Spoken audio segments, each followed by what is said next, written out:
evening and welcome to Guyana TV9 News, broadcasting live on television and streaming across all our social media platforms. I am Daniela Aderouge with your top stories for Friday, July 24th.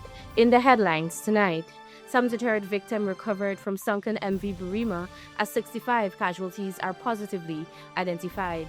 Guyana's UN envoy dominates global poll in race for Secretary General. President Ali reaffirms indigenous support as ferry rescue operation continues. Human Services Ministry deploys psychosocial teams for round-the-clock MV Bereimma disaster response. And unauthorized drones banned from MV Bereimma recovery zone over aircraft safety concerns. And now for the news in depth. President Dr. Mohamed Irfan Ali has reassured the nation's Tushaus that his administration's commitment to Amerindian communities remain a top priority, even as he oversees an urgent maritime rescue mission. Addressing the National Tushaus Council conference virtually, the head of state apologized for his physical absence, explaining that all state resources are currently directed toward the ongoing ferry recovery efforts. Here's more in this report. Addressing Tushaus virtually, the head of state explained that his attention was focused on the ongoing maritime rescue and recovery operation, where government agencies continue working around the clock to support affected families and search for those still unaccounted for. We, first of all, as the Vice President said, apologize to all the leaders for not being able to join you at this dinner, but also for the NPT. But as you know, our national priority, in addition to the NPC, is to bring as much relief and comfort to the families and to optimize every available opportunity in the rescue and recovery. And we have been working around the clock, all of the government agencies here, so that we can not only support the families, but ensure maximum effort is utilized in recovering as much, or if any possibility exists of any rescue, also rescuing. President Ali revealed that rescue teams remain engaged in the difficult operation, with efforts focused on moving the vessel into more shallow waters to allow divers greater access. He noted that reports from the dive team indicate that several people are still believed to be inside the ship, underscoring the urgency of the mission and the government's determination to recover victims and, if possible, save lives. Even as the rescue operation continues, His Excellency Dr. Mohamed Irfan Ali said he has been closely monitoring developments at the NTC conference through members of his cabinet, including the Vice President. He apologized again for not attending in person, but emphasized that the concerns raised by indigenous leaders have remained at the forefront of the government's agenda. Every single commitment and every single priority that has been identified will be pursued. And one of the important things that we're going to work on in the next 4 years is maximizing job creation, service improvement, productivity, and greater delivery of public services to you in your community. And I know that there are a lot of discussions surrounding housing, economic opportunities, scaling up production, the LCDS. But when you look at the total package that has been discussed with you, it far exceeds any combined monetary investment. Looking beyond the immediate crisis, His Excellency outlined his administration's vision for strengthening indigenous communities through expanded economic opportunities, improved public services, housing initiatives, increased production, and continued implementation of the low-carbon development strategy. He said the government's investments are intended to help communities become more self-sufficient while creating sustainable livelihoods for residents. The head of state expressed hope that he would still be able to attend the conference if circumstances surrounding the rescue operation permitted. He thanked the Vice President, the Prime Minister, and cabinet members for ensuring the conference proceeded smoothly and reaffirmed that the priorities identified by the nation's Tushaus will form part of the government's broader strategy to enhance economic activity, improve livelihoods, and deliver long-term development across indigenous communities. Melanie Morris, Guyana TV9 News. In a major boost to her candidacy for the world's top diplomatic post, Guyanese Ambassador Caroline Rodrigues Burkitt dominated a UN town hall poll, securing nearly half the vote to outpace former heads of state and senior international officials. Here's the details in this story. Rodrigues Burkitt secured 46% of the vote when participants were asked which candidate was best positioned to advance United Nations UN 80 reform agenda, placing her significantly ahead of her closest competitors. Former Chilean President Michelle Bachelet received 14%, while United Nations Trade and Development Secretary General Rebecca Greenspan followed with 13%. The Guyanese diplomat also topped the second poll focused on who delivered the most convincing performance during the town hall. She received 49% of the votes, with Greenspan at 14% and former UN Secretary General President Maria Fernanda Espinosa at 10%. Former President Bachelet, IAEA Director General Rafael Mariano Grossi, and former Senegalese President Macky Sall each recorded 9%. The results have generated considerable attention around Rodrigues Burkitt's candidacy, offering a moment of international recognition for a Guyanese diplomat competing for one of the world's most influential leadership positions. Her strong showing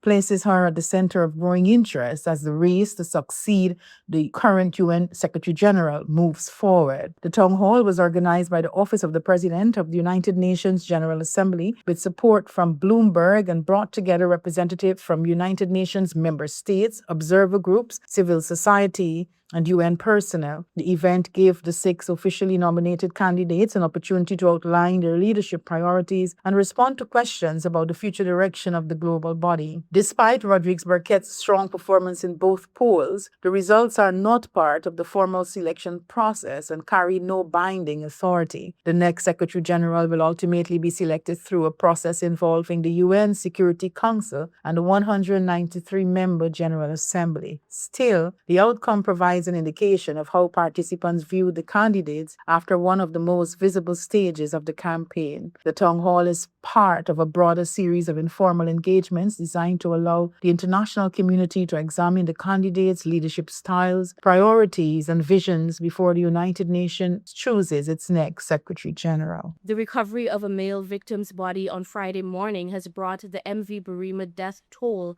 to 73, with 65 victims positively identified and 76 survivors accounted for 6 days after the vessel sank.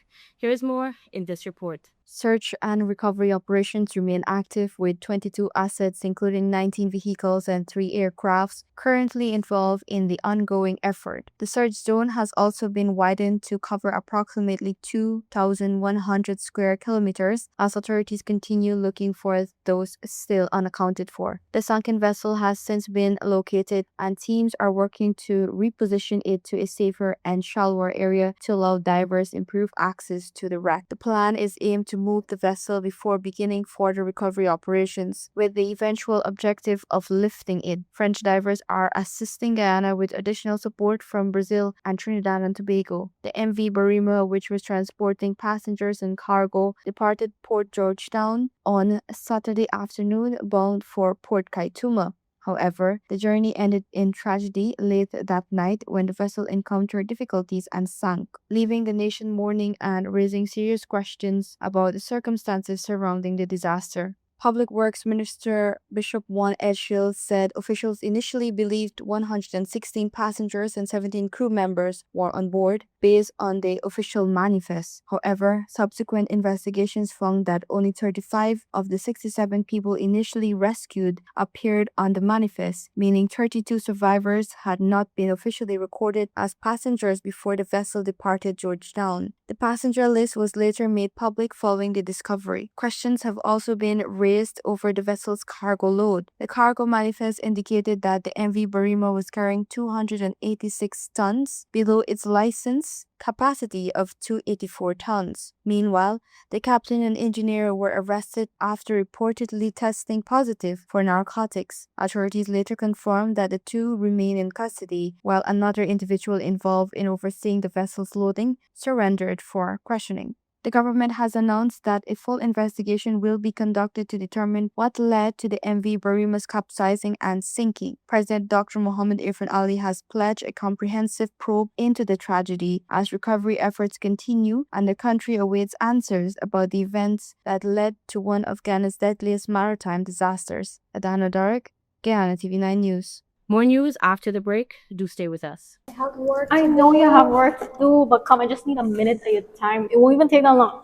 So, I have a proposal. We could do besties in Punta Cana.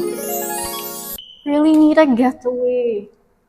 And not to worry, I went to Sunita Travel Agency and they recommended a few hotels that do all-inclusive stays. And they're very affordable. The vibes. Let me tell you something. We do not want to miss a trip to Punta Cana. Why? Ziplining. No, I know this is not your vibe, but please, listen. Hold on. Wait. I know you like throw it back. There's a boat party. We could go there. And then there's this thing called buggy adventure, some buggy something. I don't know, but I want to be a buggy or whatever it is. I just want to be a part of it. And then we got snorkeling. Oh, this thing is so ugly. Please, you be next to uglier things than this. Stop it. Trust me, you're going to love it. It'll be just you and me, Punta Cana, drinks, just having the time of our life. Not to worry. We've got many flight options, and they made sure that they went through it with me. The prices are affordable. Trust me, I know you like thinking about the budget or whatever. Remember the time when we went and we missed the flight?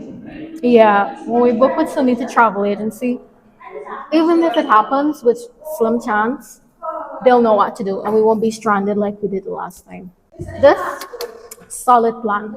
You, me, Punta Cana. Cheap. It won't even hurt your pocket. Please say yes. Yes. Welcome back. You're watching Guyana TV9 News Bulletin. Prime Minister Brigadier Retired Mark Phillips has banned unauthorized drones from the 2,100 square kilometer MV Bereimma search zone, warning that rogue devices pose a direct mid-air collision threat to the aircraft conducting recovery operations. Our reporter has the story. In his latest update, Prime Minister Phillips said the search area, which spans approximately 2,100 square kilometers and extends as far as Winey Point, remains unsafe for members of the public as search and recovery efforts continue. The Prime Minister stressed that the operation of unauthorized drones within the airspace is strictly prohibited, as aircraft are currently conducting critical aerial searches across the designated area. Prime Minister Phillips warned that drones operating in the same airspace could create a serious hazard for the aircraft being used to assist in locating and recovering victims of the tragedy.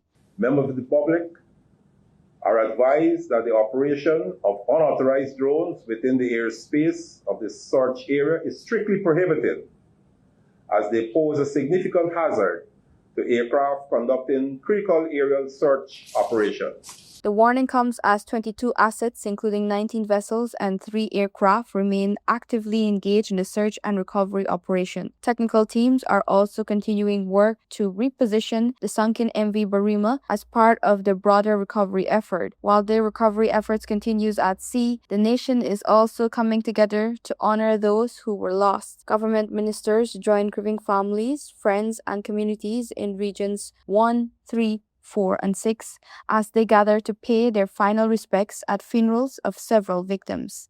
The government of Guyana continues to stand in solidarity with the bereaved families and all those affected during this difficult time, and are ensuring that every available resource is deployed until the operation has been brought to a safe and dignified conclusion. Authorities are urging the public to respect the restrictions and avoid interfering with the operation as search teams continue their efforts to bring the recovery mission to a safe and dignified conclusion. Adana Dorg, Guyana TV9 News. The Ministry of Human Services has activated a central command network and a dedicated support hotline to deliver continuous, pressure-free mental health care and relief packages directly to the MV Bereimma survivors and grieving relatives. Senior Probation and Social Services Officer Sharon Wright said the response extends far beyond initial contact. As information about affected families is gathered, psychologists and social workers are immediately dispatched to homes in Bereimma, Kaituma, and surrounding communities to provide emotional support and assess urgent needs. The intervention also includes care packages and hampers for families facing immediate hardship. We're finding out location. When we get those information, we are sending out our psychologists. They're going into the field to those homes. We are visiting both Bereimma, Kaituma, all those villages where those families would have come from. Also, we're providing counseling for them, support system. We have sent out care packages, hampers to those families. We have officers who would have went in with these packages. We had also the RC, regional chair, and the REO would have visited those families. So when they went out, it wasn't just in the day. Most of these visits were done in the nighttime, 8, 9, 10. We were out there. Wright explained that support teams have remained on the ground late into the nights, often visiting families well after regular working hours to ensure no one is left alone during the difficult period. She noted that officers, along with regional chairman and regional executive officer representatives, have personally delivered hampers and checked on households in need, responding quickly whenever families report shortages of food or other essentials. The psychosocial response is also designed to continue long after the immediate aftermath of the tragedy. At a command center in Bereimma, staff maintain constant communication with affected families, tracking visits and identifying additional needs. Wright recalled that after one woman disclosed she had no food at home, a team was immediately dispatched with emergency supplies while continuing to assess how else they could assist her household. We have the psychologists. They are here. They aren't leaving. So we know that some persons, they're not ready to talk. So it's okay. We're just present. So if you're not ready to talk, we're there. We're there to support. At least you know that we are there. Someone is there. They're just comforting you to tell them, I'm here for you. We're not asking you all the time how you feeling. No, we're present. If you need help, we are here. Recognizing that grief affects every individual differently, Wright said the approach is centered on patience and presence rather than pressure. For families not yet ready to speak about their loss, support workers simply remain available, offering reassurance that help is within reach whenever they choose to accept it. Residents in need of psychosocial support can access assistance through the dedicated hotline on 769-3541. Wright said the response network also relies on personal cell phone numbers, regional officials, and community contacts to ensure that anyone requiring emotional support or emergency assistance can be quickly connected with the appropriate team. More news after the break. Do stay with us.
Want to place your death announcements and in memoriam messages on Channel 9?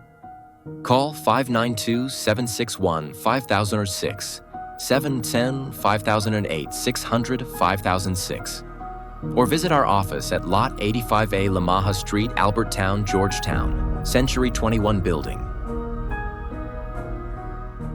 Guyana Channel 9 is now Guy TV9, proudly under new management. We're building stronger with a balanced and open platform for all advertisers. Whether you're promoting a business, service, or event, your message belongs right here. So choose your spot, news, prime time, or anytime, and reach viewers across Guyana. With affordable rates and professional service, Guy TV9 is your partner in progress. So visit us at Lot 21A, Lamaha Street, Georgetown, in the Century 21 building, or call 600-5006 or 761-5006. Guyana TV9. New leadership, fresh outlook, real results.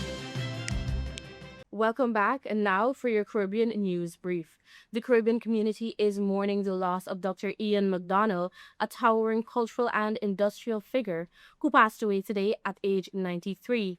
Born in Trinidad and deeply tied to Antigua, McDonald dedicated decades of his life to Guyana's sugar industry, serving as the CEO of the Sugar Association of the Caribbean. Beyond his industrial legacy, he was celebrated across the region as a profound poet, author, and champion of West Indian literature. Prominent Trinidadian businessman Dominic Hadid, owner of the prominent regional beverage company Blue Waters, and his wife Genevieve Hadid have been released from prison. The couple was held for nearly a month without formal charges regarding an alleged plot to assassinate Prime Minister Kamla Prasad Bisesar and other top government officials. The release has fueled sharp criticism from opposition figures and civil rights advocates. The recent U.S. military strike on the oil tanker Bereimma has put regional maritime authorities on high alert. Curaçao officials confirmed today that the targeted tanker was illegally flying a fake Curaçao flag. The incident has forced the Dutch Caribbean territory to launch an immediate, aggressive investigation. The probe aims to crack down on foreign vessels abusing Caribbean open ship registries to bypass international sanctions and obscure illicit cargo movement across regional waterways. Turning now to international news, a major digital rights clash is erupting tonight. New Delhi has ordered GitHub to completely remove BitChat, a decentralized messaging app backed by Jack Dorsey. The app uses Bluetooth to let users text without internet or cell service, making it highly popular with activists. Dorsey publicly shared the government's takedown notice, warning it sets a dangerous global precedent for software censorship. A dramatic maritime rescue in Washington state has ended with a miracle. A commercial seaplane carrying 11 people suddenly plunged into the water and began to sink. Coast Guard units and nearby civilian boats rushed to the site, pulling all 11 passengers and crew safely from the water. Federal investigators are now checking if engine failure or wind shear caused the crash. A humanitarian crisis is deepening in Venezuela, making 1 month since the twin catastrophic earthquakes. International aid groups confirm the death toll has now climbed to 5,000 victims. Thousands more remain entirely homeless. Emergency crews are still digging through unstable concrete ruins in a grueling search for hundreds of residents who are still missing. And those were the top stories making the news tonight. Keep the conversation going online. Follow us on Facebook, TikTok, and YouTube at GUY TV9. I am Daniela Arajo. Thank you for tuning in. Do have a safe evening, and bye for now.